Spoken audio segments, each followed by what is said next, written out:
the last several days, I've been dealing with a physical impossibility.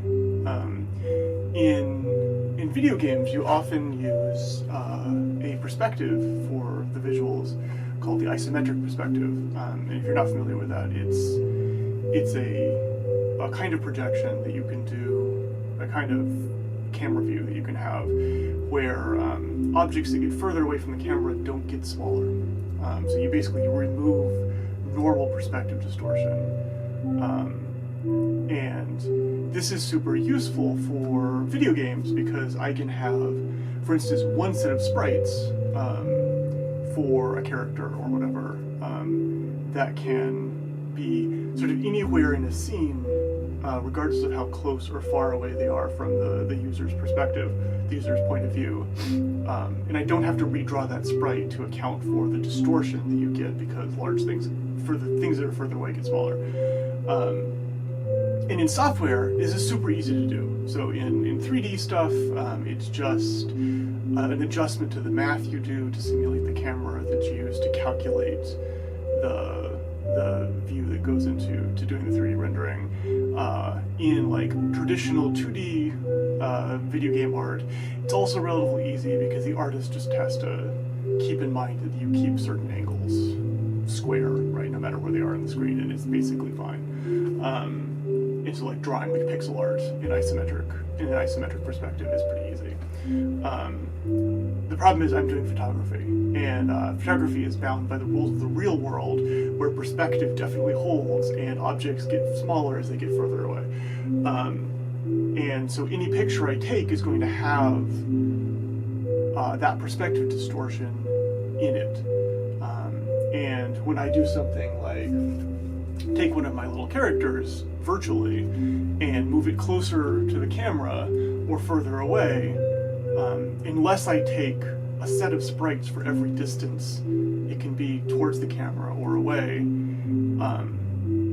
the sprite's going to appear to distort relative to the sets, because it's not going to change size as it changes distance from the camera. And so if the sets have perspective distortion built into them when I photograph, that will look very strange because the model won't have the same distortion that the set has. Hopefully that's clear. And so what I need to do is I need to photograph my sets, also the model, but more importantly the sets because they're larger and the perspective distortion is more pronounced. I need to photograph the sets with perspective distortion removed. I need an isometric photograph of the sets, but you can't have isometric photography. There's a thing called isometric lenses, which you actually can have isometric photography, but they're impractical to use. They're very expensive, and probably be impossible to build for the kind of photography I need anyway. So I'm not going to do that. So what I'm doing is I'm faking it. And it turns out that you can reduce the perceived effect of the perspective distortion because it's nonlinear by just moving the camera further away from the thing you're taking a picture of. And so that's what I've done. I have a place that I've identified where I'm going to build my sets in my filthy basement. And so that's here, and on the other side of the basement, way over there, bolted to the rafters, is a camera, and it's at a fixed angle because for isometric views there's a traditional angle of 35 and change degrees above the set looking down that you do the images from. And that's what most video games use. And so I'm using that as well. So I have a camera that is at a 35-degree angle from here up on the ceiling, as far away as I can make it. And then I'm shooting this set through a zoom lens.